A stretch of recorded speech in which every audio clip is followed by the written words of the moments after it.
인사드리겠습니다. 안녕하세요. 네, 한 주 동안 평안하셨습니까? 네, 오늘 처음 뵀는데 다들 분위기가 따뜻한 것 같습니다. 날씨가 따뜻해서 그런 게 아니라 우리 마음이 따뜻해서 그렇지 않나 생각이 듭니다. 오늘 주일 말씀을 통해서 형제 자매님들의 마음이 하나님의 은혜로 가득 찼으면 좋겠습니다. 함께 기도하고 말씀 배우겠습니다. 사랑과 은혜가 풍성하신 살아계신 하나님 아버지 감사드립니다. 주님의 보혈의 피로 저희들을 구원하여 주시고 또 이 세상 가운데에서 혼자 두지 않으시고 저희를 교회 가운데로 불러 모아 주심에 감사를 드립니다. 오늘 주일을 맞이하여 경주 안강교회 형제 자매님들 말씀 앞으로 또 교회 앞으로 나아왔습니다. 하나님께서 각 사람의 마음과 사정을 아시오매 합당한 은혜들로 채워주시고 또 우리가 이 세상 가운데에서 교회 안으로 들어와서 주님의 은혜의 풍성이 거할 수 있도록 인도하여 주시기를 간구드립니다.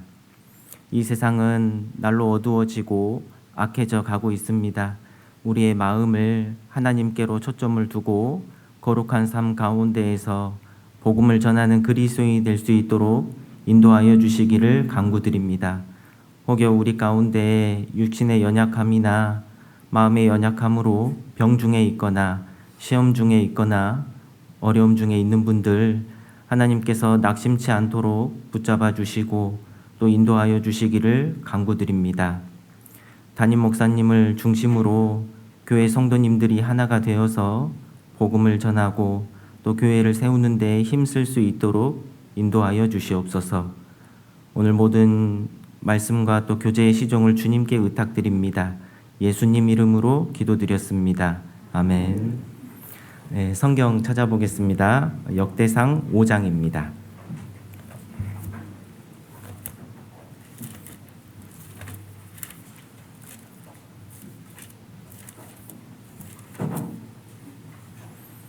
역대상 5장 18절입니다.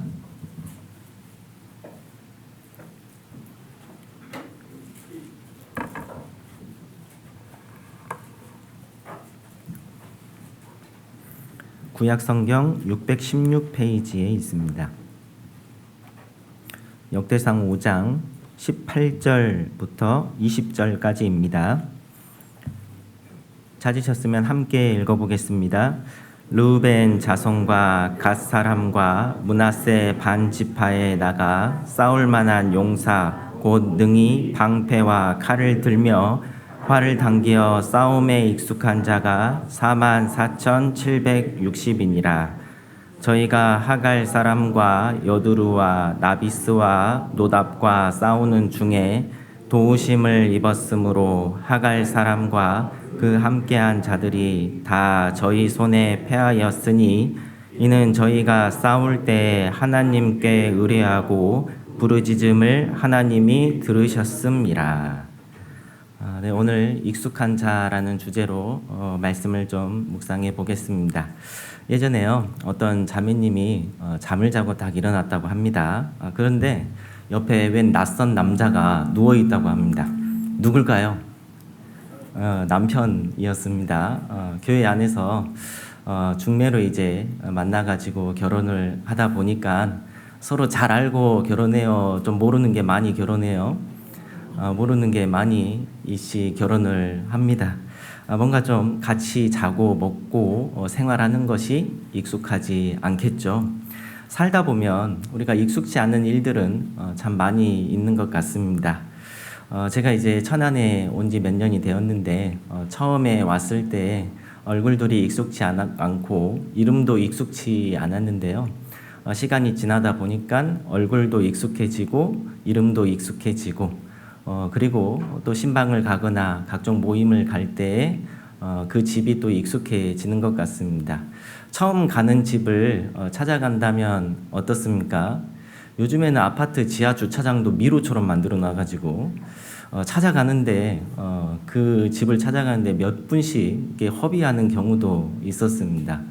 그런데 몇 번 가다 보면 이제 눈 감고는 못 가도 눈 뜨고 이제 잘 찾아갈 수 있을 정도가 됩니다. 그러니까 대부분 이제 뭔가 좀 여러 번 반복하다 보면 익숙해지는 것들이 있죠. 어떤 것이든 처음에는 익숙치 않는다고 할 수 있습니다. 초등학교에 들어가는 어린 아이들도 학교에 가는 게 익숙치 않잖아요. 그러니까 아침마다 누구하고 전쟁합니까? 부모님하고 전쟁합니다. 되게 엄마하고 전쟁을 하죠. 오늘 학교 안 간다고 울면서 땡깡 부리기도 하고 그렇습니다. 왜냐? 익숙치 않고 불편하니까 그렇다고 할 수 있습니다. 중학교에 들어가는 어린 학생들도 동일하고 고등학교 학생들도 좀 익숙해질만 한데 새로운 또 학교 간다는 것에 대한 어떤 두려움도 또 어색함도 있으니까요. 괜히 부모님하고 막 다투잖아요. 아침에 5분 더 잘 수 있는데 왜 이때 깨웠냐고 또 싸우기도 하고 여러 가지 어떤 다툼도 있기도 하는 것 같습니다. 그리고 학생이라면 뭐가 또 익숙해야 되죠? 공부에 익숙해져야 되잖아요. 근데 공부에 익숙해져 있지 않으니까 의자에 앉아 있으면 엉덩이가 어때요? 들썩날썩 막 계속 하잖아요. 어떤 분은 그 공부하는 것에 익숙해지려고요, 의자에 자기 몸을 묶어놨다고 합니다. 묶어놔가지고 공부를 그렇게 했다고 하는데요. 그분은 굉장히 공부를 잘했습니다. 뭐든지 뭔가 익숙해지기 위해서는 어색함을 뛰어넘는 그러한 일들이 필요하다고 할 수 있습니다. 어떤 일이든 익숙하게 되면 그것에 대한 노하우도 생기게 되고 또 일도 잘 하게 되잖아요.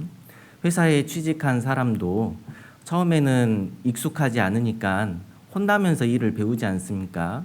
계속해서 혼나는 가운데에 뭔가 그 일도 익숙해지고 또 잘하게 되고 노하우도 생겨서 인정받게 됩니다. 교회도 마찬가지인 것 같습니다. 우리가 교회를 옮기거나 또 어떤 분이 구원을 받고 교회 안에 나온다거나 처음에는 익숙치 않는 것 같습니다. 교회의 분위기도 각각의 교회마다 조금씩 달라가지고요. 이사 오신 분들도 처음에는 어색하고 익숙하지 않으니까 그 익숙해지는 그런 기간들이 좀 필요한 것 같습니다. 그래서 각 구역이나 회장단에서 그분에 대해서 신방도 가고 교회 안에 잘 안착될 수 있게 도와주는 일들이 있습니다. 그런 분들을 잘 챙겨주면 그분들이 잘 빠르게 적응하고 교회에도 익숙해지고 교회에도 좀 덕이 되는 그런 귀한 모습으로 나아오기도 합니다. 사실 우리의 신앙생활에 있어서도 뭔가 익숙해지는 게 필요하다고 할 수 있습니다. 우리는 구원받기 전에는 죄의 종으로서 살았습니다. 죄에 익숙해져 있었고 하나님을 떠나 사는 데 익숙해져 있었던 우리를 하나님이 구원해 주셨잖아요. 예수 그리스도의 피로 구원받은 우리를 교회 가운데로 불러 모아 주셨습니다. 그래서 우리는 교회 안에서 또 주님 안에서 신앙생활을 하는데 처음에는 다 익숙치 않죠. 처음에는 세상에서 내 마음대로, 내 뜻대로, 내 즐거움대로 사는 게 익숙해져 있었다면 구원받은 이후에는 주님 뜻대로 교회 안에서 말씀대로 사는데 처음에 익숙하지 않죠. 그런데 그러한 어색함들을 계속해서 나오는 가운데 내가 익숙해진다면 하나님을 기쁘시게 하고 또 그 하나님 앞에 영광을 드리는 삶으로 바뀌게 됩니다. 그래서 우리가 구원받고 난 이후에는 신앙생활 하는데 익숙해지는 게 반드시 필요하다고 할 수 있습니다. 방금 읽은 본문 말씀을 좀 생각을 해보면요. 르우벤 자손, 갓 자손, 므낫세 자손이 지파별로 싸울 만한 용사가 몇 명인지 나옵니다. 여기 18절 끝부분에 보면 싸움에 익숙한 자가 44,760인이라 라고 했습니다. 싸움에 익숙한 자, 익숙한 자라고 표현했기 때문에 싸움만 하는 게 아니라 싸움에 굉장히 좀 정열 있고 그리고 일을 잘한다, 싸움을 잘한다 라고 좀 생각해 볼 수 있습니다. 이런 사람은 어떤 사람일까요? 전쟁이 딱 일어났다. 이런 사람은 자기 생활에 얽매이는 사람이 아니라 자기가 어떤 일을 하고 있더라도 전쟁이 있다면 다 내려두고 먼저 전쟁에 참여하는 그런 삶을 살고 있을 겁니다.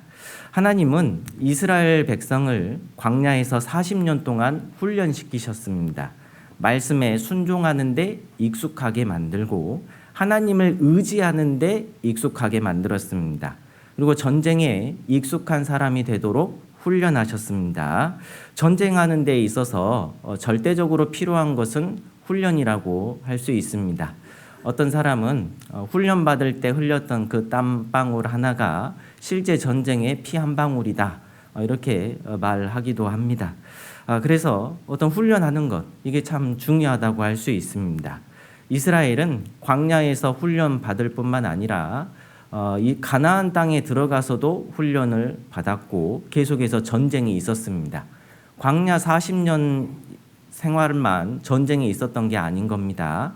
가나안 땅에 들어가서도 전쟁이 계속해서 있었기 때문에 이 전쟁에 익숙하는 것은 너무나 중요했습니다. 그 다음 후세대에도 그 전쟁을 알려줘야 됐고 그 전쟁에 익숙해지도록 훈련시키는 게 있었습니다. 하나님은 성경 속에서 이런 전쟁의 역사를 넣어주신 것은 우리에게도 동일한 어떤 전쟁이 있고 훈련받아야 되는 것이 있고 자기를 절제하는 것이 필요하고 뭔가 세상 가운데 익숙한 것이 아니라 말씀 안에서 익숙해져야 된다는 것도 우리에게 알려주고 있습니다. 우리는 누구와 전쟁을 하는 걸까요? 말씀에 혈과 육에 대해서 전쟁하는 것이 아니라 마귀와의 싸움이라고 정의하고 있습니다. 한번 찾아보겠습니다. 여기는 책갈피로 잡아두시고요. 에베소서 6장입니다.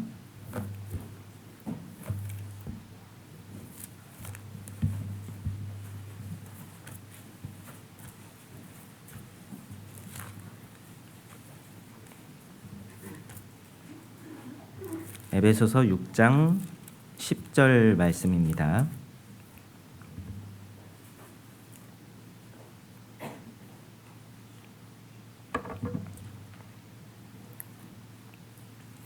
(12절까지) 제가 읽어드리겠습니다. 에베소서 6장 10절입니다. 정말로 너희가 주 안에서와 그 힘의 능력으로 강건하여 지고 마귀의 괴계를 능히 대적하기 위하여 하나님의 전신갑주를 입으라. 우리의 씨름은 혈과 육에 대한 것이 아니요 정사와 권세와 이 어두움의 세상 주관자들과 하늘에 있는 악의 영들에게 대함이라. 이 말씀을 보면 우리의 대적이 누구인지 정확하게 정의를 하고 있습니다. 그리스도인에게 씨름이 있다. 이 씨름이 싸움이라고 할 수 있습니다. 전쟁이라고 할 수 있는데 그 전쟁의 대상, 혈과 육이 아니라고 했습니다. 우리가 자칫 잘못하다 보면 마귀와 싸우는 것이 아니라 혈과 육에 대해서 이렇게 싸워버릴 수 있습니다. 잘못 싸운 예를 좀 생각을 해보면요. 어떤 분은 전도를 하는데 전도하는 대상자하고 막 싸워요. 전도하는 대상자하고. 왜 싸울까요? 평소에는 막 온화하거든요. 나도 온화하고 그분도 온화하고.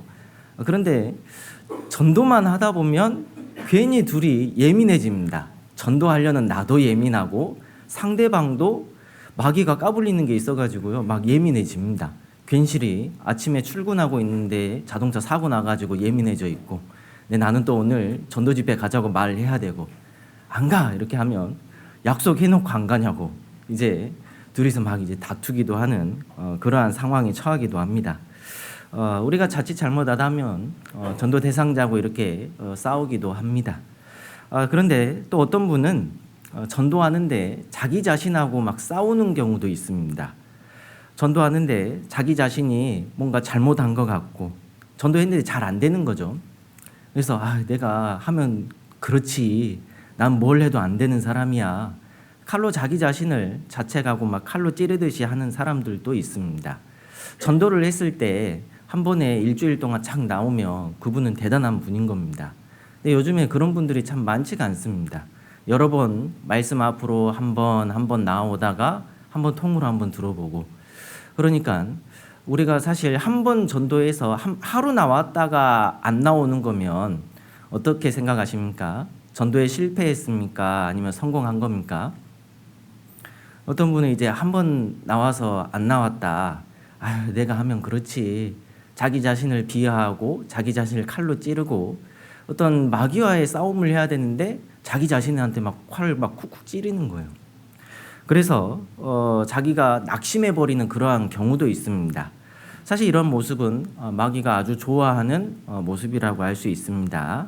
우리가 전도했는데 거절당했다 할지라도, 한 번 나왔다가 안 나왔다 할지라도 사실 그거는 실패한 것이 아닙니다.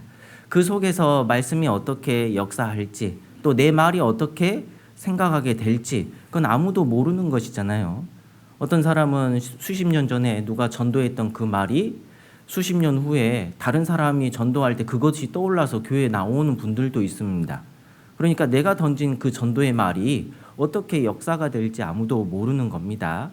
우리는 일희일비를 하는 것이 아니라 하나님의 역사를 바라보고 하나님을 의지하고 우리가 일을 해야 된다고 할 수 있습니다. 그리고 또 잘못 싸운 예가 또 있다면 교회 안에서 성도들과 싸우는 그러한 예도 있다고 할 수 있습니다.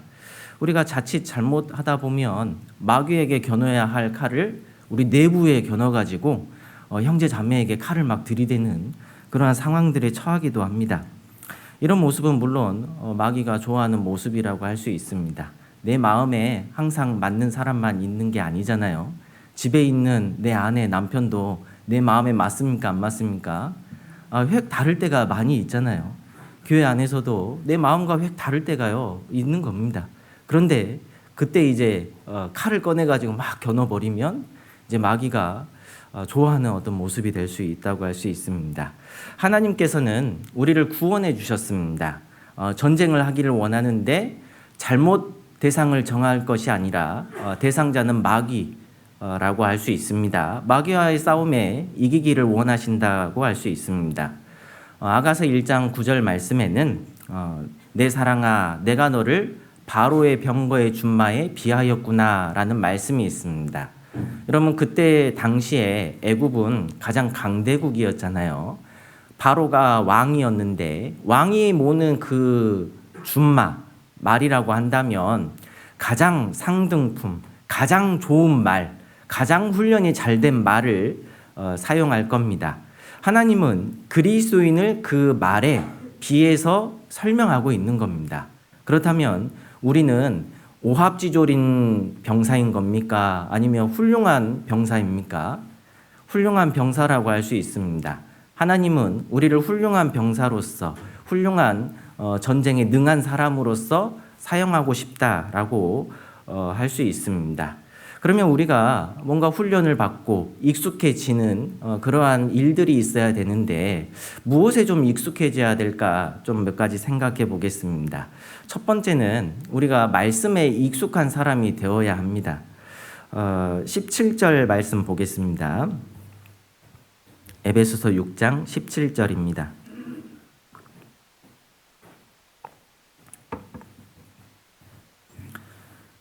제가 읽어드리겠습니다.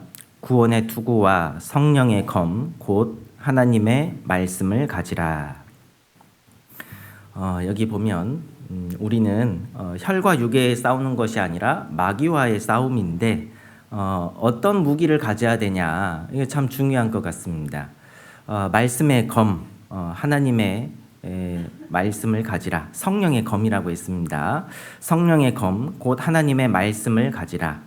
여러분 우리가 세상을 살아가는 가운데 결국 무기는 무엇이냐? 돈이 아닙니다. 어떤 인맥이 아닙니다.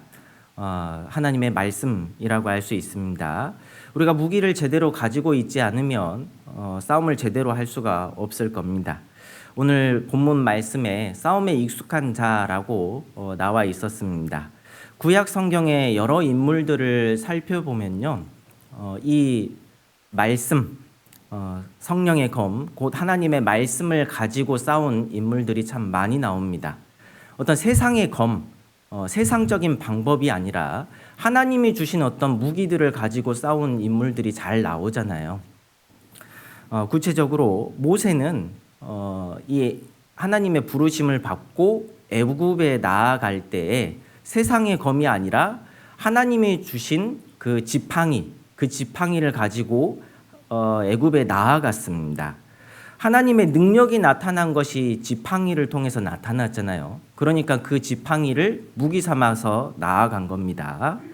그리고 다윗은 어떻습니까? 다윗은 골리앗과의 싸움에서 칼과 창을 가지고 간 게 아니라 하나님이 함께했던 그 물맷돌을 가지고 나아갔습니다. 사실 이제 사울이 자기의 어떤 갑옷과 무기를 줬잖아요. 근데 세상의 검이었습니다. 어떤 인간적인 방법이었습니다. 그것들을 가지고 나아가려고 하니까 익숙치가 않은 겁니다. 한번 찾아보겠습니다. 사무엘상입니다. 사무엘상 17장입니다.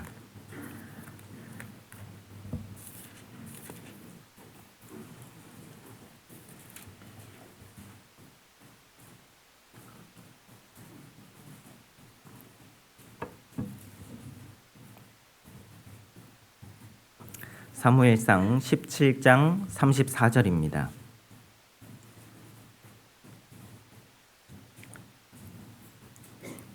(34절부터) 제가 좀 읽어드리겠습니다.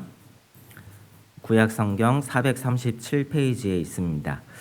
제가 읽어드리겠습니다. 다윗이 사울에게 고하되 주의 종이 아비의 양을 지킬 때에 사자나 곰이 와서 양떼에서 새끼를 움키면 내가 따라가서 그것을 치고 그 입에서 새끼를 건져내었고 그것이 일어나 나를 해하고자 하면 내가 그 수염을 잡고 그것을 쳐 죽였었나이다. 주의 종이 사자와 곰도 쳤은즉 사시는 하나님의 군대를 모욕한 이 할례 없는 블레셋 사람이리이까 그가 그 짐승의 하나와 같이 되리이다. 넘어가서요. 38절입니다. 이에 사울이 자기 군복을 다윗에게 입히고 노투구를 그 머리에 씌우고 또 그에게 갑옷을 입히매 다윗이 칼을 군복 위에 차고는 익숙치 못함으로 시험적으로 걸어보다가 사울에게 고하되 익숙지 못하니 이것을 입고 가지 못하겠나이다 하고 곧 벗고 손에 막대기를 가지고 시내에서 매끄러운 돌 5을 골라서 자기 목자의 제구 곧 주머니에 넣고 손에 물매를 가지고 블레셋 사람에게로 나아가니라. 45절 말씀입니다. 함께 읽어보겠습니다. 다윗이 블레셋 사람에게 이르되 너는 칼과 창과 단창으로 내게 오거니와 나는 만군의 여호와의 이름 곧 내가 모욕하는 이스라엘 군대의 하나님의 이름으로 내게 가노라. 이 다윗은 성경의 큰 용사로 나옵니다.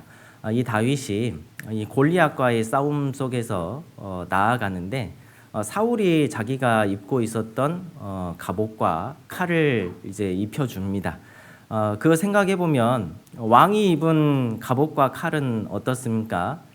그 나라에서 제일 좋은 거라고 할 수 있지 않겠습니까? 그것을 입혀줬는데 다윗은 몇 발자국 이제 걸어 보니까 뭐라고 했습니까? 익숙지 않으니까 그것을 벗어버리고 자기 손에 이제 물맷돌을 가지고 이제 골리앗과 싸우러 갑니다. 사실 그런데 이걸 생각해 보면 사울이 입었던 그 갑옷과 칼은 그 나라에서 제일 좋았던 제품이라고 할 수 있는데 그것을 왜 다윗이 벗어버렸을까? 익숙치 않고 그것에 하나님이 함께 하시지 않았기 때문입니다. 이런 제일 좋은 무엇이든지 다 막아줄 것 같은 그 갑옷일지라도 사울은 그걸 입고 누굴 두려워했습니까? 골리앗을 두려워해서 나가지 못했잖아요. 다윗은 하나님이 함께한 그 무기를 가지고 나아가는데 익숙했던 사람인 겁니다. 다윗은 그동안 하나님이 함께 하심을 믿고 익숙하게 연습했던 막대기와 돌을 가지고 나아갔습니다. 여러분, 우리가 교훈받을 수 있는 것은 어떤 인간적인 방법과 세상적인 방법들이 우리 삶에 여러 가지가 있을 수 있습니다. 그런데 그것이 주가 되어서는 안 된다라는 겁니다. 무엇이 주가 되어야 되냐? 하나님의 말씀에 익숙한 사람이 되어야 되고 하나님의 말씀에 이게 맞느냐 틀리냐 이것도 개인적인 신앙의 어떤 주관을 가져야 된다고 할 수 있습니다. 말씀에 익숙하다라는 것은 말씀을 묵상하고 말씀이 내 생활 가운데 적용되는 것과 연결이 된다고 할 수 있습니다. 그래서 이것은 순종과 연결이 되는 거예요. 순종. 여러분, 지식, 지혜라는 말씀이 잠언 말씀에 참 많이 나오는 것 같습니다. 성경 곳곳에 지혜에 대해서 중요성을 잘 나타내고 있습니다. 여러분, 지식과 지혜의 차이점이 있다면 뭐라고 좀 정의할 수 있을까요? 지식과 지혜. 좀 쉽게 말해보면 좀 이거라고 좀 생각이 듭니다. 여러분, 우리가 교회 안에서 봉사를 하면 유익합니까? 안 유익합니까? 유익합니다. 이거는 지식적인 거잖아요. 예를 들어서 근데 이건 좋다고는 알고 있습니다. 근데 이제 또 누가 와가지고 우리 같이 봉사 좀 하시죠 이렇게 합니다. 내년에 어떤 임원 봉사를 같이 하시죠. 같이 하면 좋겠습니다. 이렇게 했습니다. 근데 좋은 거는 아는데 말은 어떻게 나오면 이상한 거예요? 제가 뭐뭐 때문에 안 될 것 같습니다. 이거 좋은 줄 아는데 이건 안 될 것 같습니다. 라고 말하는 경우도 있잖아요. 지식적인 것은 알고는 있는데 그것이 내 삶 가운데 지혜는 되지 못했다라고 좀 생각해 볼 수 있습니다. 그러니까 교회 안에서 우리가 들은 어떤 지식적인 것이 내 삶 가운데에서 적용이 되고 그것이 순종이 될 때에 그것이 지혜가 된다라고 좀 생각해 볼 수 있겠습니다. 그래서 지혜는 그 지식을 나에게 적용시키는 것이다 라고 좀 정의를 해볼 수 있겠습니다. 성령의 검, 곧 하나님의 말씀을 가지라 라고 했습니다. 무기를 갖추는 이유는 적군이 있기 때문입니다. 전쟁이 있기 때문입니다. 아가서 말씀 찾아보겠습니다. 아가서 3장 8절입니다.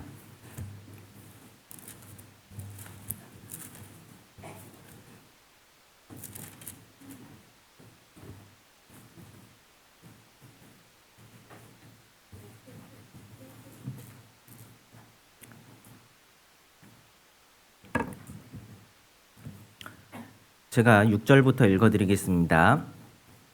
연기 기둥과도 같고 몰약과 유향과 장사의 여러 가지 향품으로 향기롭게도 하고 거친 들에서 오는 자가 누구인고 이는 솔로몬의 연이라. 이스라엘 용사 중 60인이 옹위하였는데 다 칼을 잡고 싸움에 익숙한 사람들이라. 밤에 두려움을 인하여 각기 허리에 칼을 찾느니라. 이 말씀에 보면 다 칼을 잡고 싸움에 익숙한 사람들이라 라고 했습니다. 그런데 뭐 때문에 칼을 찾냐? 밤에 두려움을 인하여 각기 허리에 칼을 찼다라고 했습니다.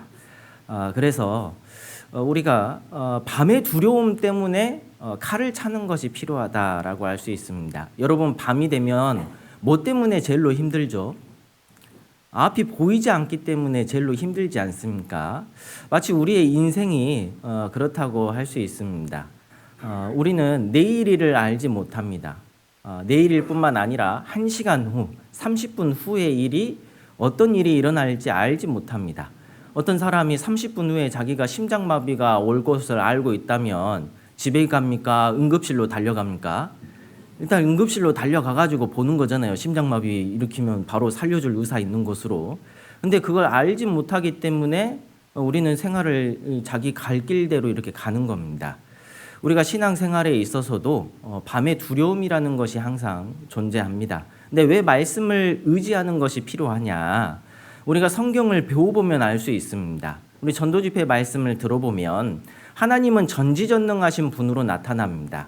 성경에 하나님은 생사화복을 주관하시는 분으로 나타납니다.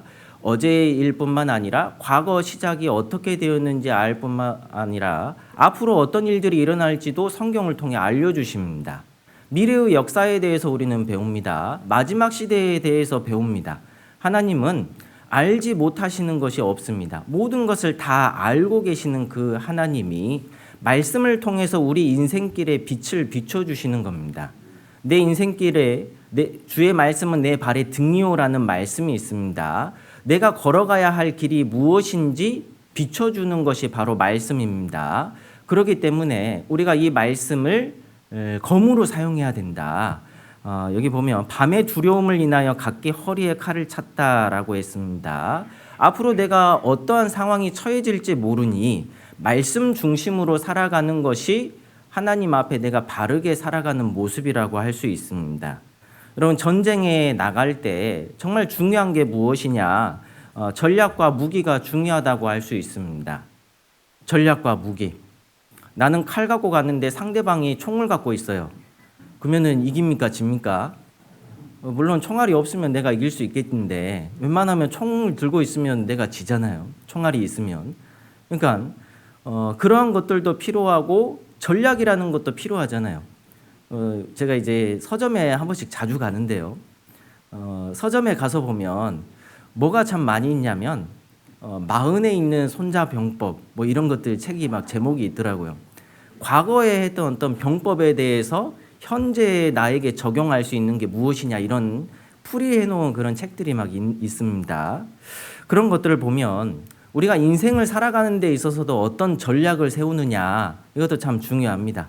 공부를 하는데 내일 수학 시험이고 모레는 영어 시험입니다. 오늘 그러면 무슨 공부해야 돼요? 근데 영어 공부하고 있으면 이건 전략이 어때요? 이건 이상한 거잖아요. 수학 공부를 해야죠. 내일 시험 볼 수학을 공부해야 되잖아요. 물론 이런 어떤 전략 같은 것들이 참 중요하다고 할 수 있습니다. 그런데 전쟁에 있어서 뿐만 아니라 우리 인생 가운데에서도요 어떤 전략이라는 것이 필요하잖아요. 그런데 우리가 인생에 있어서도요 이 전략보다요 하나님의 말씀을 의지하고 하나님의 말씀대로 살아가려는 그런 모습이 훨씬 더 중요하다고 할 수 있습니다. 이 다윗은 하나님의 의의 말씀을 계속해서 경험했던 사람이기 때문에요.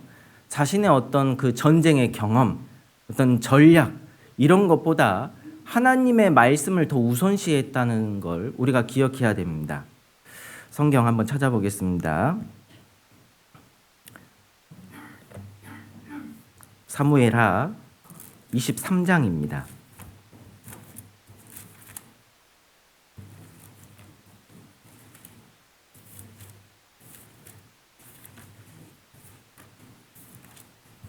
사무엘하 23장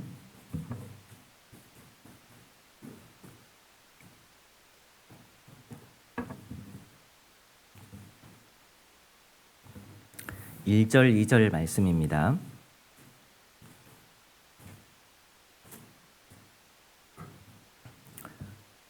제가 읽어드리겠습니다.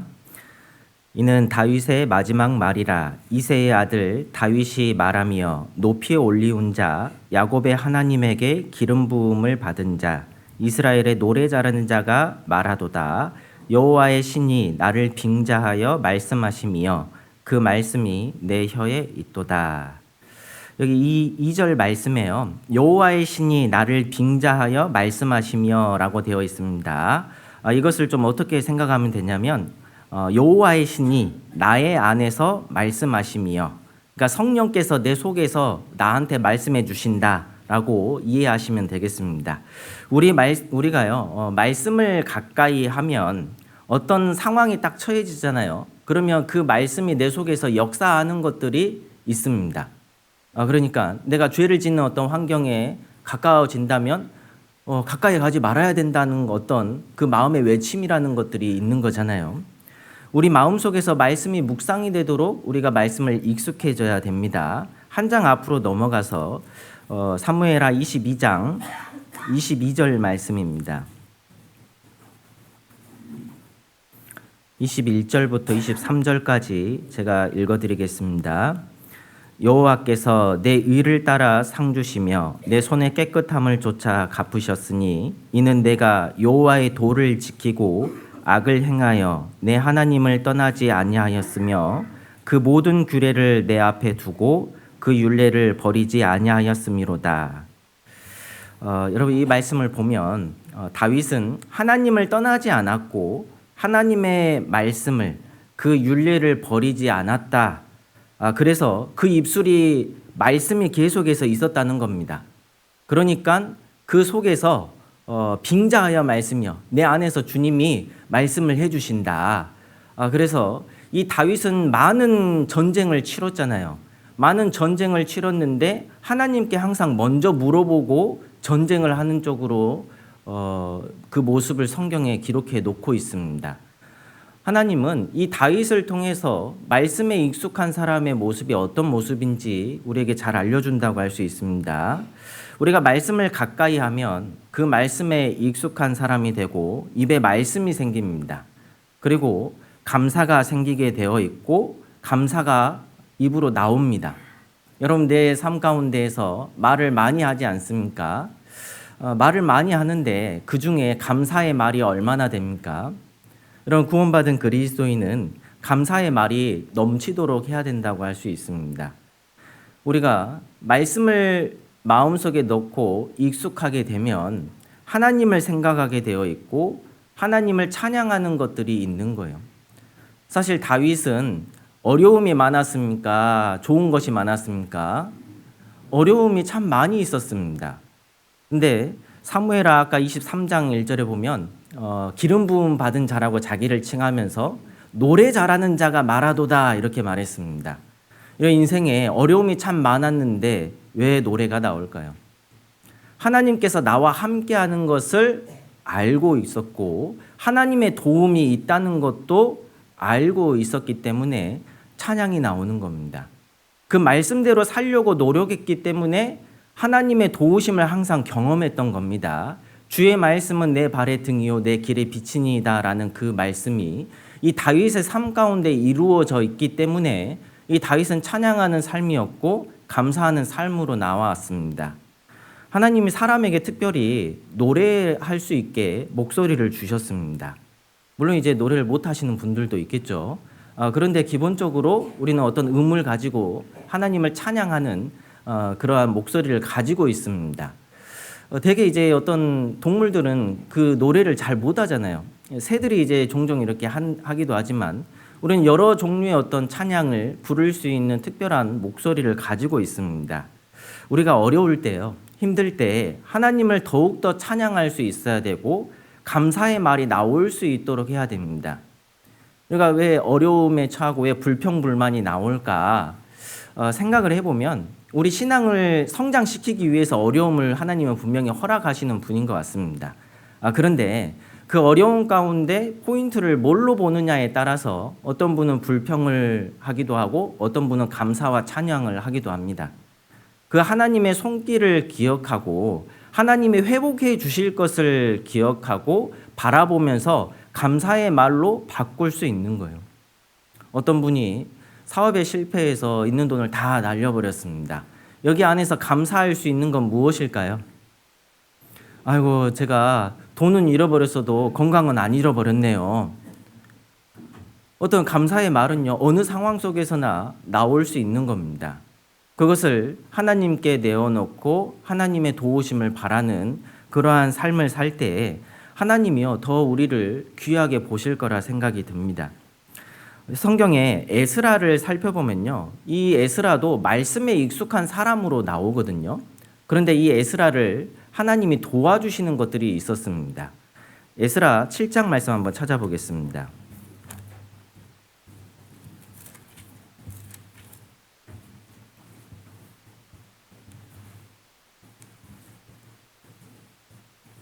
에스라 7장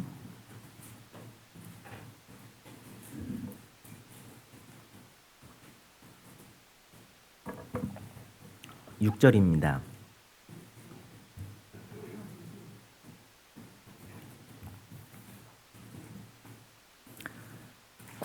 신약 성경 구약 성경입니다. 719페이지입니다. 에스라 7장 6절입니다. 제가 읽어드리겠습니다. 이 에스라가 바벨론에서 올라왔으니 저는 이스라엘 하나님 여호와께서 주신 바 모세의 율법에 익숙한 학사로서 그 하나님 여호와의 도우심을 입음으로 왕에게 구하는 것은 다 받는 자더니.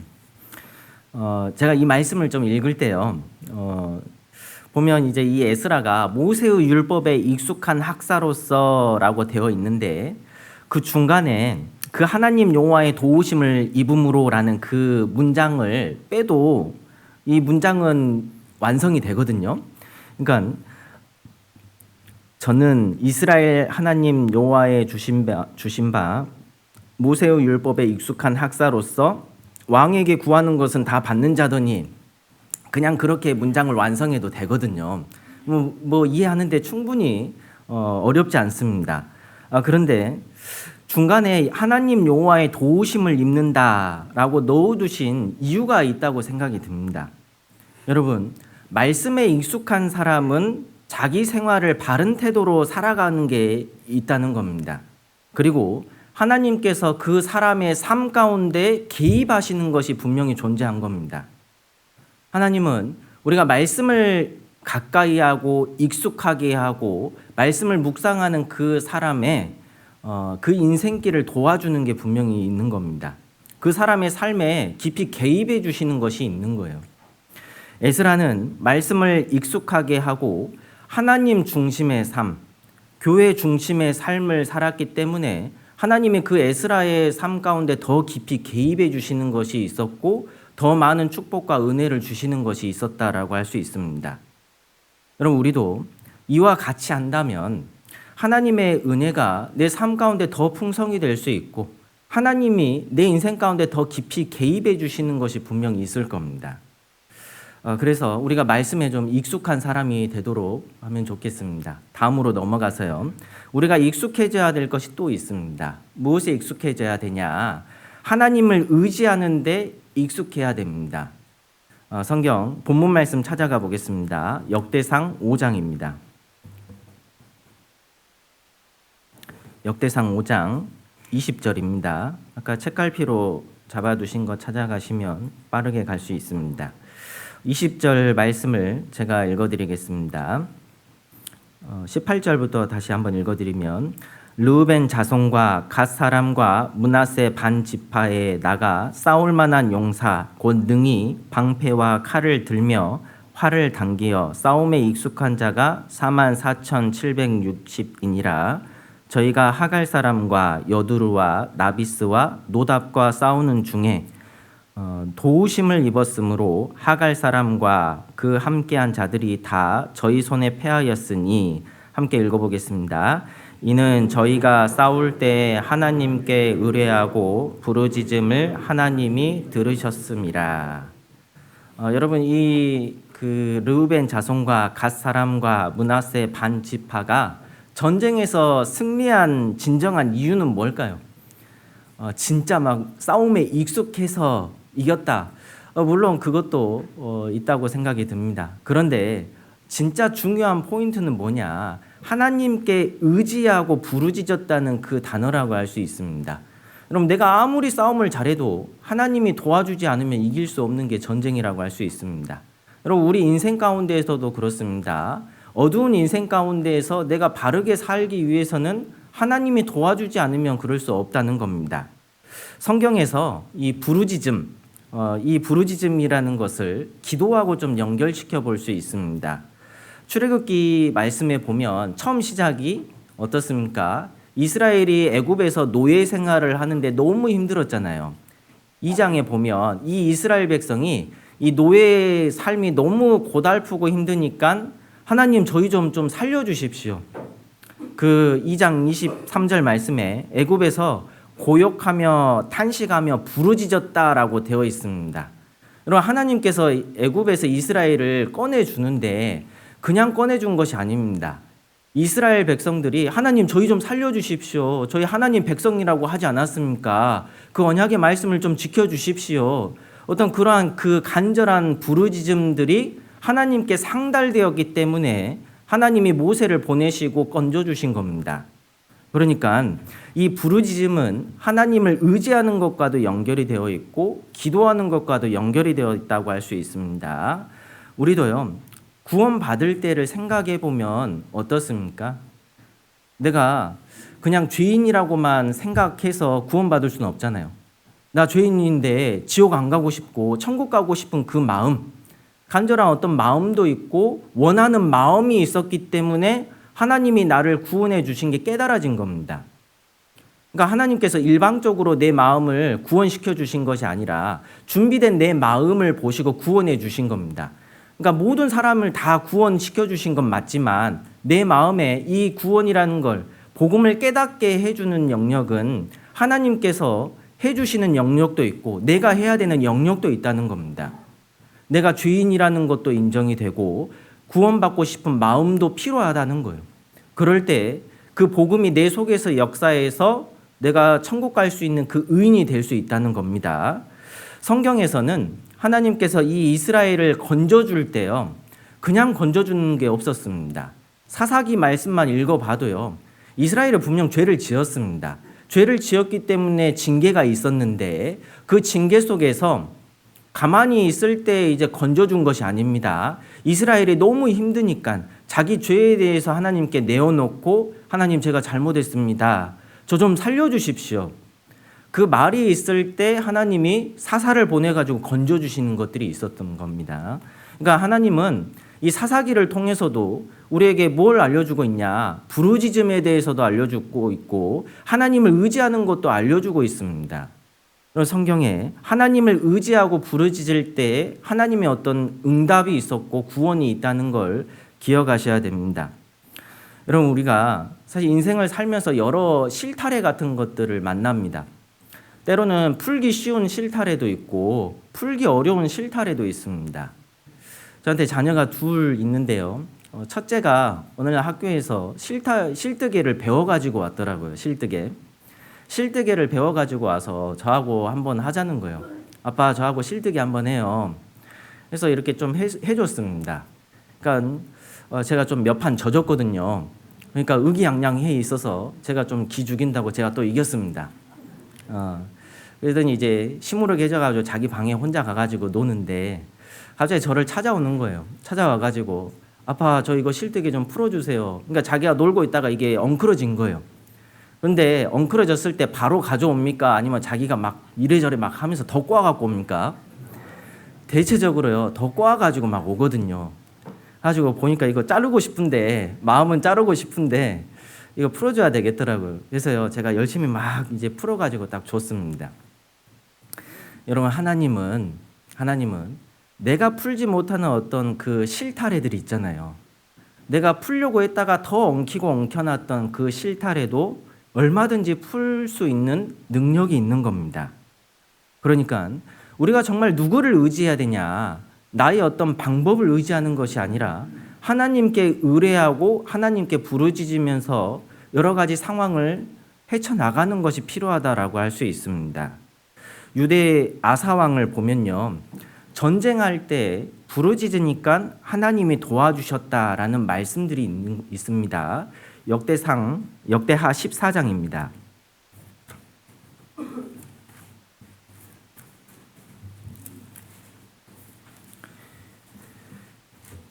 역대하 14장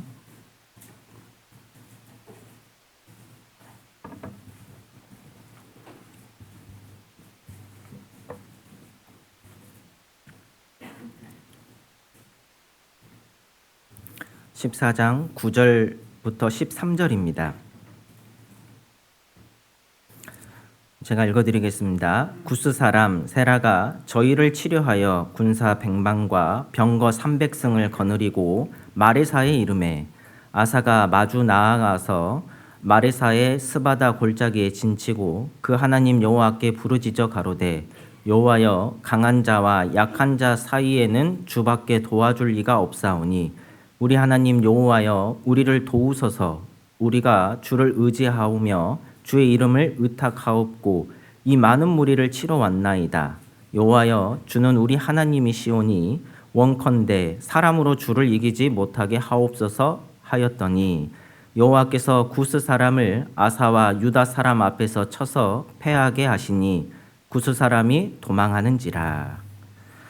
이 말씀을 보면 이 유대 아사 왕이요, 구스 사람 100만 명이 이제 전쟁하러 오는 겁니다.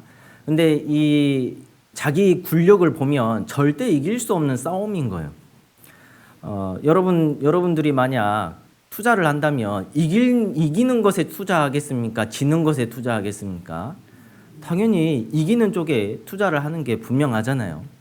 그런데 하나님은 이곳이 이길 것 같다, 이곳을 도와주겠다 이렇게 하신 게 아니에요. 비록 연약할지라도 하나님을 의지하고 하나님의 도움을 바라는 사람을 아시고 그 도움을 바라는 나라를 아시고 그것을 도와주시는 분이 하나님이다라고 알 수 있습니다.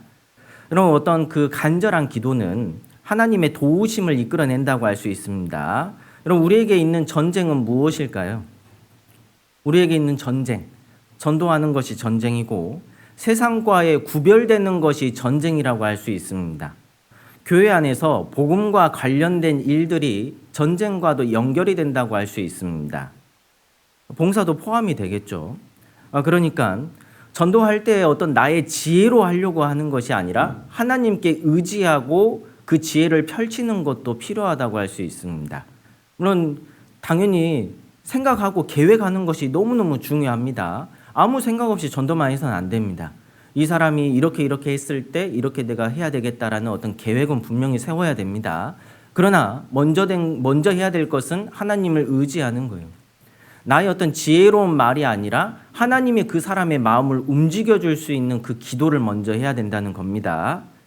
그래서요, 우리가 전도할 때도요, 기도를 먼저 하고 전도를 하고 하나님을 의지하면서 전도하는 것이 필요하다고 할 수 있습니다. 여러분, 그렇게 전도한 분들을 보면요, 좀 특징적인 것이 나타나더라고요. 교회 안에서 그분을 전도해가지고 구원을 받았잖아요. 그러면 전도한 분이 내 사람입니까? 하나님의 사람입니까? 내 사람이 아니라 하나님의 사람이잖아요. 근데 내가 어떤 지혜로, 내 힘으로 전도하면요, 이 사람이 내 사람인 거예요. 끝까지 내 옆에 있어야 돼. 막 이러한 모습을 취하기도 합니다. 근데 하나님이 진정 도와주셔서 구원받은 사람이다라고 하면요, 그분이 교회 가운데에서 익숙해질 때까지는 옆에서 도와줄 수 있는데 그 이후에는 신앙생활 잘 할 수 있도록요 내버려 두는 것, 또 다른 구역에 연결시켜주고 다른 형제 자매님들과 연결시켜주는 것이 바른 모습이라고 할 수 있습니다. 근데 끝까지 내 사람이야, 내가 막 물고 들고 막 이런 사람들도 있더라고요. 근데 그것은 어떤 내 힘으로 내가 했으니까 그것이 좀 들어갔다고 좀 생각이 듭니다. 바른 것은 교회 가운데에서 말씀을 듣고 구원받은 분이라면 내가 아니더라도 그분이 잘 신앙생활을 할 수 있게 도와주는 게 바른 모습이다라고 할 수 있습니다. 그래서요, 우리가 어떤 전쟁 같은 일들이 있는데 세상 가운데에서도 있습니다. 우리가 믿음의 시련이라고 하잖아요. 믿음의 시련. 세상에서 어떤 시험들이 있고 역경들도 있습니다. 어떤 분은 직장을 구하는데 돈을 더 많이 벌 수 있는데 신앙생활하기 어려우니까 돈을 더 조금 버는 쪽으로 선택하고 나아가는 분들도 있습니다. 이런 분들은 자기와의 어떤 싸움이 있을 수 있잖아요. 나도 좀 더 편하게 살고 싶고, 나도 좀 더 많은 걸 누리면서 살고 싶고, 다른 사람들 보기에 아우 좋은데 들어갔네요 이런 말도 듣고 싶고, 그러한 마음이 누구든지 다 있습니다. 그러나 내가 신앙생활 하는데, 하나님의 일을 하는데, 하나님을 기쁘시게 하는데 그것보다 이게 더 나을 것 같아 라는 어떤 선택들도 있지 않습니까? 여러분, 우리 삶 가운데 어떤 그러한 믿음의 시련들도 때로는 오기도 합니다. 아브라함에게 하나님이 이삭을 바치라고 했던 것처럼 내 삶 가운데 무엇을 또 포기하라고 하나님이 말씀하실 때도 있다는 겁니다. 그래서 우리가요, 이러한 어떤 그 전쟁 같은 일들을 잘 말씀 가운데에서, 하나님을 의지하는 가운데에서, 하나님의 뜻이 무엇인가 생각하는 가운데에서 행하면 하나님께 더 많은 은혜와 축복을 받을 수 있을 거라 생각이 듭니다. 사실 이러한 것들은 우리 삶의 여러 부분에 적용시킬 수 있습니다. 하나님은 하나님을 의지하는 자를 아시고 평강의 평강으로 지켜주시는 분입니다.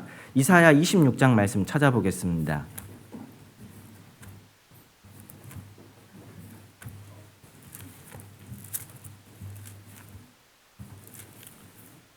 이사야 26장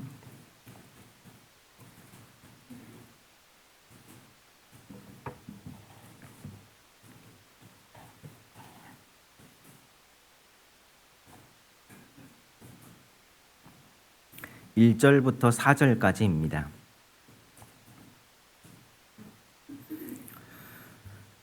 함께 읽어보겠습니다.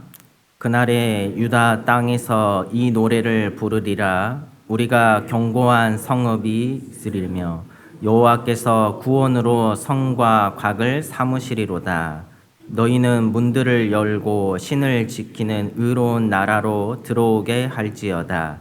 주께서 심지가 견고한 자를 평강의 평강으로 지키시리니 이는 그가 주를 의뢰함이니이다.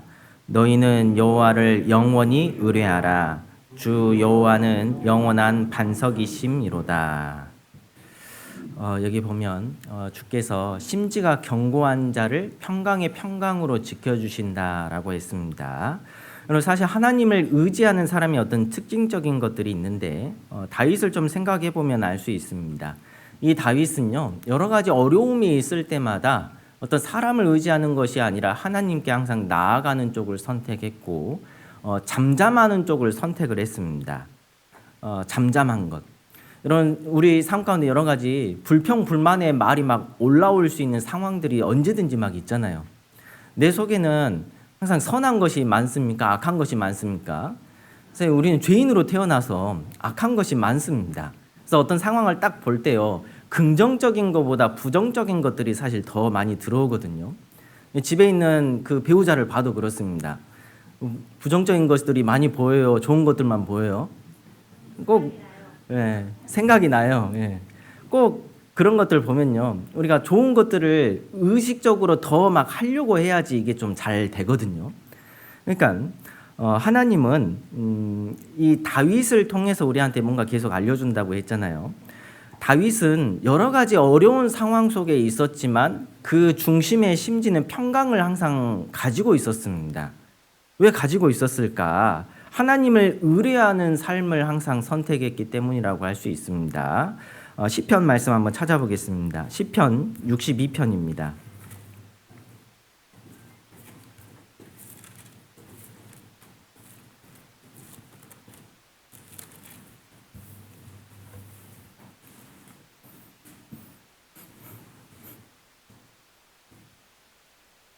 시편 62편 1절 2절입니다. 제가 읽어드리겠습니다.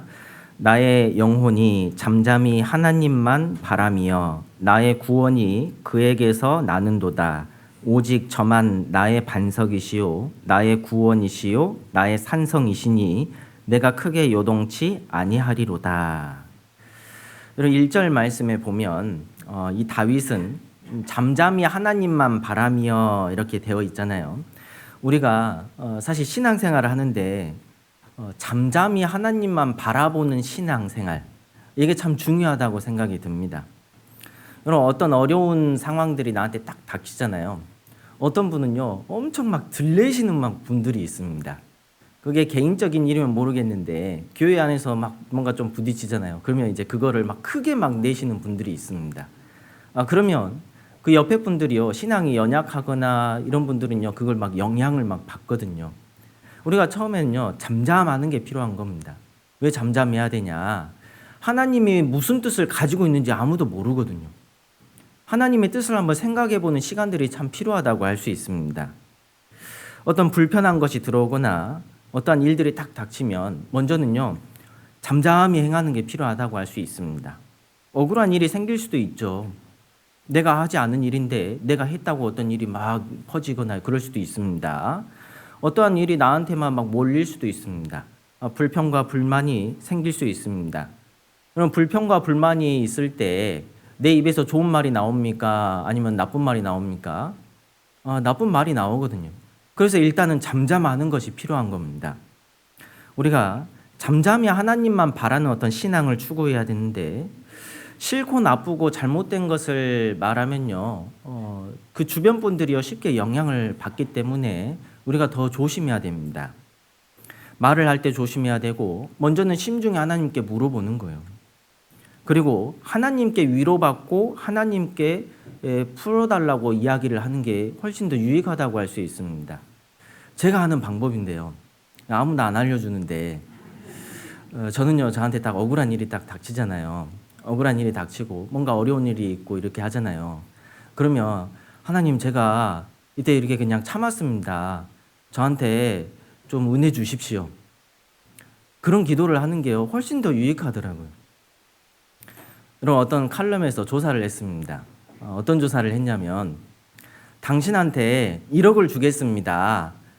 이걸 받으시면 당신의 원수한테 10억을 주게 됩니다. 받으시겠습니까? 라는 어떤 칼럼의 어떤 조사를 했대요. 여러분 받으실랍니까? 안 받을랍니까? 여러분들이 1억을 그걸 받으면 당신의 최고의 원수가 10억을 받는데요. 어떠시겠습니까? 어떤 분은 야 우리 집에 11억 생겼다 이렇게 생각하는 분들이 있더라고요. 웃자고 한 말입니다. 무슨 말인지 모르면 집에 가서 생각해 보세요. 그러니까요 여러분 내 원수가 잘 되는 것보다 하나님께 내가 축복받고 은혜 받는 것이 훨씬 더 중요하잖아요. 내가 참으면 하나님 앞에 내가 하나님을 의지하면서 잠잠한 신앙을 선택하면 하나님이 내게 더 많은 것들을 주실 수 있는 겁니다. 하나님을 의뢰하는 사람의 특징적인 것이 요동치 않는 신앙으로 점점점 바뀌어 간다는 겁니다. 여기 2절 말씀에 보면 오직 저만 나의 반석이시요 나의 구원이시요 나의 산성이시니 내가 크게 요동치 아니하리로다 라고 되어 있는데요. 여기서 근데 좀 더 나아가면 6절 말씀 한번 보겠습니다. 오직 저만 나의 반석이시요 나의 구원이시요 나의 산성이시니 내가 요동치 아니하리로다. 여러분 2절 말씀과 6절 말씀의 차이점이 딱 하나입니다. 뭘까요? 요동하는데 크게 요동하냐 아니면 그냥 요동하냐의 차이점이잖아요. 여러분 우리가 신앙이 성장된다라고 하는 것은요 어려움이 없다라는 게 아닌 겁니다. 어려움이 내게 오는데 똑같은 어려움인데 처음에는 그 어려움 때문에 내가 신앙생활을 해야 돼, 말아야 돼, 교회 나가야 돼, 말아야 돼 라는 어떤 그런 물음이었다면 이제는 하루만 좀 스트레스 받고 마는 거예요. 아유, 그래, 그냥 내가 또 참자. 하나님이 내 모든 상황 아시니까 하나님이 무슨 뜻이 있겠지. 하나님이 어떻게 이걸 풀어주실지는 하나님이 아시겠지. 어떤 그것으로요, 나아가는 거예요. 그러니까 우리의 신앙생활이 어떤 하나님을 의지하고 잠잠히 하나님만 바라는 그 신앙이 된다면 이러한 모습으로 나아갈 수 있다라고 할 수 있습니다. 사실 교회 안에서도 봉사하다 보면 서로의 오해되는 그런 상황들도 있고 불편한 상황들이 있을 수 있잖아요. 그런데 요동치 않는 그런 신앙으로 나아가야 됩니다. 과거에는 크게 막 요동해서 서로 얼굴 붉히고 막 싸우고 했다면 이제는 서로 이해해 주는 거예요. 아, 저분은 저런 마음을 가지고 저런 생각을 가지고 이렇게 하는 거니까. 교회의 어떤 방향이라는 것도 있을 수 있습니다. 교회의 방향이 내 생각과는 또 다를 수도 있거든요. 그런데 그것에 이제 반해가지고 막 이렇게 해서는 안 되는 거예요. 교회 안에서 순종의 길을 선택하고 교회 안에서 충성의 길을 선택한다면 교회는 더 많은 복음의 역사가 일어날 겁니다. 마지막으로 우리가 익숙해져야 될 게 세 번째는 교회 일에 익숙한 사람이 되어야 합니다. 여러분, 교회 일에 익숙한 사람. 교회 일에 익숙하기 전에 먼저는 교회당에 또 교회 안에 나오는 그 발걸음이 익숙해져야겠죠. 여러분 어떠신가요? 수요 말씀에 나오는 발걸음, 주일에 교회에 나오는 발걸음 익숙하십니까? 또 구역 모임에, 조모임에, 회별 모임에 나오는 발걸음 익숙하신가요? 어떤 분은 몇 번 교회 주일에 안 나오다 보니까요, 그 교회에 찾아오는 그 발걸음이 그렇게 막 무겁대요. 그럼 누구든지 다 그럴 수 있습니다. 여러분 한 달 동안 주일에 교회 안 나오잖아요. 2달 교회 안 나오잖아요. 3달 안 나오고 1년 교회 안 나오잖아요. 세상 사람들처럼 살 수도 있는 거예요. 교회 나오는 그 발걸음이요, 너무너무 어려울 수도 있다는 겁니다. 근데 우리가 지금 이렇게 할 수 있는 것은 익숙해지는 것이 있었기 때문이라고 할 수 있습니다. 구원받은 그리스도인의 생활 중에 정말 중요한 것이 있다면 교회 안에 거하는 것, 주님 안에 거하는 것이다라고 할 수 있습니다. 에베소서 말씀에 보면 교회는 그의 몸이다라고 했습니다.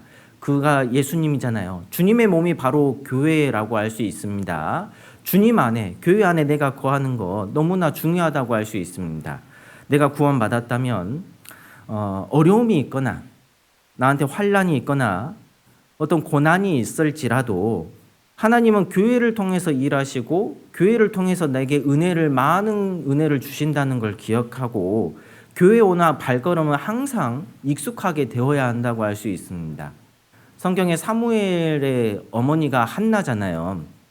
이 한나가 자녀가 없으니까요, 누구한테 항상 나아갔습니까? 누구한테 나아갔을까요? 이 한나가 항상 성막에 나아갔습니다. 하나님께 나아가는 쪽을 선택했습니다. 그런데 엘리 제사장이 뭐라고 합니까? 술 취하지 말라고, 그만 술 끊으라고, 낮술하고 왔냐고 막 이런 말 막 하는 거예요. 근데 사실 마음은 어땠습니까? 그런 게 아니잖아요. 자기 마음이 너무 괴로우니까 하나님 앞에 나온 거잖아요. 만약 여러분이라면 어떻겠습니까? 그 말 들으면 다시는 내가 교회 오나 보자, 어떤 그런 생각이 들 수도 있잖아요. 근데 이 한나는 사람의 말이 중요한 게 아니었습니다.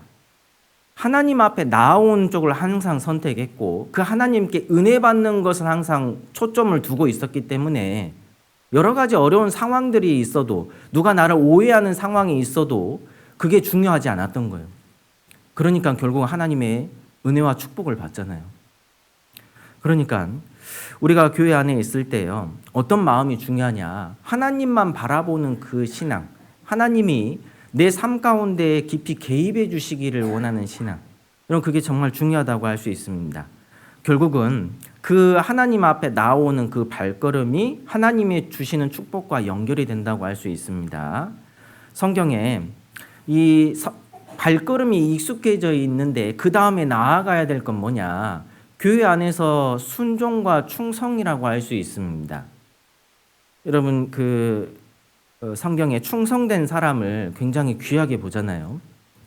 충성된 사람의 모습들이 곳곳에 잘 써져 있는데 다윗이 왕이 되었고 그리고 그 삶을 딱 정리해 주는 말씀이 역대상 말씀에 잘 나와 있잖아요.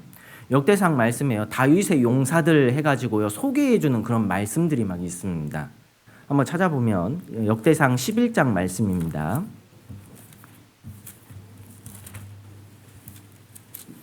역대상 11장 15절입니다.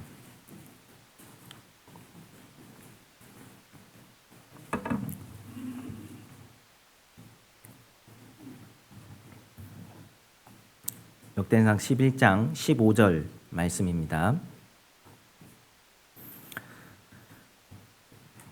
19절까지 제가 읽어드리겠습니다. 30두목 중 세 사람이 바위로 내려가서 아둘람 굴 다윗에게 이를 때에 블레셋 군대가 르바임 골짜기에 진쳤더라. 그때 다윗은 산성에 있고 블레셋 사람은 영체는 베들레헴에 있는지라. 다윗이 사모하여 가로되 베들레헴 성문 곁 우물물을 누가 나로 마시게 할꼬 하매 이 세 사람이 블레셋 사람의 군대를 충돌하고 지나가서 베들레헴 성문 곁 우물물을 길어 가지고 다윗에게로 왔으나 다윗이 마시기를 기뻐 아니하고 그 물을 여호와께 부어 드리고 가로되 내 하나님이여 내가 결단코 이런 일을 하지 아니하리이다. 생명을 돌아보지 아니하고 갔던 사람들의 피를 어찌 마시리이까 하고 마시기를 즐겨 아니하니라. 세 용사가 이런 일을 행하였더라. 여러분 이 다윗의 용사가 이렇게 쭉 그 11장에 이렇게 나오는데요. 이 세 용사가 어떤 일을 했냐면 다윗이 이제 블레셋과의 이렇게 싸움을 하고 있는데 베들레헴을 아직 점령을 하지 못했던 겁니다. 그래서 다윗이 그 베들레헴 물을 막 사모하는 거예요. 저 물이 그렇게 맛있었는데 저 물 좀 먹고 싶다. 이제 한마디 하니까 그 옆에 있던 그 다윗의 용사들이 뭐라고 했어요? 지금 말이 되는 소리 하고 있냐고. 지금 전쟁하고 있는데 무슨 물이냐고. 지금 가지고 온 물 여기 많이 있다고 드시라고. 이렇게 한 것이 아니라 그래 우리 왕이 지금 저 물을 먹고 싶은가 보다. 그럼 어떻게 할까? 우리 셋이 한번 가보자. 해가지고요. 그 적군을 뚫고 가가지고 물을 길어가지고 온 겁니다. 여러분 평상시에 이 용사들의 그 모습은 뭐였을까요? 항상 충성된 모습, 순종의 모습으로 항상 나아갔던 겁니다. 이게 뭔가 좀 불합리하고 뭔가 불평이 나올 수 있는 상황일지라도 이거는 왕이 한 말이니까 우리가 해야 되겠다. 어떻게 해서는 해보자. 어떤 그러한 충성된 마음으로서 한 거잖아요. 하나님은 이 다윗이 옳고 그르냐 이것을 지금 말하고 있는 것이 아니라 세 용사가 정말 충성된 마음으로서 일을 하고 있다 이거를 말하고 있습니다. 여러분 우리도 교회 가운데에서 이러한 마음, 이러한 모습으로서 산다면 하나님이 교회를 통해서 더 많은 복음의 일들을 하지 않겠습니까? 사실 교회 안에서 맞냐 틀리냐 이게 중요한 것이 아니라 교회 안에서 하나된 마음으로서 어떻게 해서든 함께 동참하고 함께 일하려고 하느냐 이게 정말 중요한 겁니다. 그러니까 교회에 어떤 방향이 딱 정해져 있으면 그 안에서 내가 어떤 모양으로서 일을 할까? 내의 위치는 무엇이냐? 내가 해야 될 것들은 무엇일까? 여러분 이것은 정말 중요하다고 할 수 있습니다. 하나님은 우리 각각의 교회 안에서 한 사람만 통해서 일하시는 게 아니잖아요. 교회 안에서 서로 협력하고 연합해서 주님의 일을 하도록 하셨습니다. 그래서 내가 해야 될 것은 내 위치를 지키고 순종과 충성을 가지고 하는 거예요. 역대상 12장 말씀 보겠습니다. 역대상 12장 31절 말씀입니다.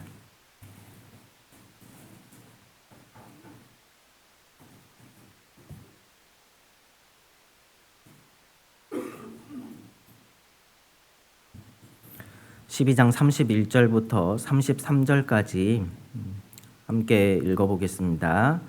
므낫세 반 지파 중에 농명된 자로서 와서 다윗을 세워 왕을 삼으려 하는 자가 1만 8천 명이요 이사갈 자손 중에서 시세를 알고 이스라엘이 마땅히 행할 것을 아는 두목이 200명이니 저희는 그 모든 형제를 관할하는 자며 스불론 중에서 모든 군기를 가지고 항오를 정제히 하고 두 마음을 품지 아니하고 능히 진에 나아가서 싸움을 잘하는 자가 5만 명이요. 여기 보시면 이사갈 자손 중에 시세를 알고 이스라엘이 마땅히 행할 것을 아는 두목이 200명이니라고 했습니다. 여기 말씀에 시세라고 하잖아요. 시세. 여러분 시세. 여기 이 시세가 시는 히브리어로 에트라고 하는데 시간, 정해진 때, 어떤 기회라고 할 수 있고 여기 시세의 세는 뭐냐? 히브리어로 비나라고 하는데 이해력, 통찰력 이런 뜻을 가지고 있습니다. 교회는 주님의 몸이라고 했습니다. 우리가 마땅히 시세에 밝은 사람이 돼야 됩니다. 지금이 어떤 때냐? 이해를 하고 그리고 내가 해야 될 일들을 아는 것, 이거 참 중요하다고 할 수 있습니다. 다윗이 왕이 되도록 힘썼던 사람이 200명이다 이렇게 되어 있잖아요. 시세에 밝았다. 어떤 일을 해야 되는지 아는 사람. 이렇게 좀 생각해 볼 수 있습니다. 교회로 생각한다면 우리의 왕은 누구냐? 주님이라고 할 수 있습니다. 주님이 왕으로서 이제 계시는데 우리가 이 왕이 영광 받을 수 있도록 이 시세에 우리는 밝아야 됩니다. 백성이 많은 것은 왕의 영광이다라고 했으니까 내일부터는 또 대집회니까 집회에 내가 어떤 사람을 전도를 해야 될지 마음 들여서 전도하고 또 교회는 이 복음을 전하는 곳이니까 교회 안에서 내가 어떤 봉사를 맡고 있고 내가 어떤 위치로서 일을 해야 되냐 이것도 중요하잖아요. 교회 안에서 누가 일단 자리를 채워야 될까요? 내가 자리를 일단 채워야 되잖아요. 그리고 교회 봉사 누군가는 식사를 해야 되잖아요. 식사하는데 누군가는 밥을 만들어야 되고 주차를 한다면 누군가는 주차 봉사도 해야 되고 안내 봉사도 필요하고 말씀을 전하는 전도인도 필요하고 이렇게 하지 않습니까? 각각의 어떤 시세를 알고 자기 위치를 지킬 수 있는 사람, 이런 사람을 통해서 하나님은 이 교회를 든든히 세워가고 귀하게 사용한다라고 할 수 있습니다. 오늘 제가 익숙한 자라는 말씀을 좀 드렸는데요. 우리가 교회 안에서 겸손하는 것도 익숙해져야 되고 교회를 섬기는 데에도 익숙해져야 되고 교회 안에서 순종하고 충성된 데에도 익숙해져야 됩니다. 봉사를 하는 데에도 익숙해져야 되고 지금 우리 교회가 뭘 지금 중점으로 하고 있는지 이런 교회 일에도요 우리가 마음을 두고 익숙해져야 됩니다. 그럴 때 교회가 더 하나가 되고 연합된 마음으로서 발전이 될 거라 생각이 듭니다. 교회 안에서 사실 봉사의 일은 처음부터 익숙한 사람이 없잖아요. 우리는 다 뭔가 부족한 사람이고 어색한 어떤 모습을 취하고 있습니다. 그런데 가면 갈수록 더 익숙해져야 되고 더 잘할 수 있는 그런 그리스도인이 되셨으면 좋겠습니다. 기도하고 마치겠습니다. 살아계신 하나님 감사드립니다. 오늘 익숙한 자라는 말씀의 주제를 가지고 함께 말씀을 생각해 보았습니다. 경주 안강교회 형제 자매님들이 하나가 되어서 주님을 잘 섬길 수 있도록 인도하여 주시고 내일부터 대전도 집회가 진행됩니다. 형제 자매님들 모두가 참석하는 집회가 될 수 있도록 도와주시고 또 말씀 앞으로 나오는 영혼들을 하나님께서 인도하여 주시기를 간구드립니다. 말씀을 전하시는 허영구 목사님의 입술에 주 성령께서 함께하여 주시고 건강도 허락하여 주셔서 말씀을 전하는 데 어렵지 않도록 인도하여 주시옵소서. 각 가정에 하나님의 은혜가 더욱 넘치도록 인도하여 주시길 바랍니다. 예수님 이름으로 기도드렸습니다. 아멘.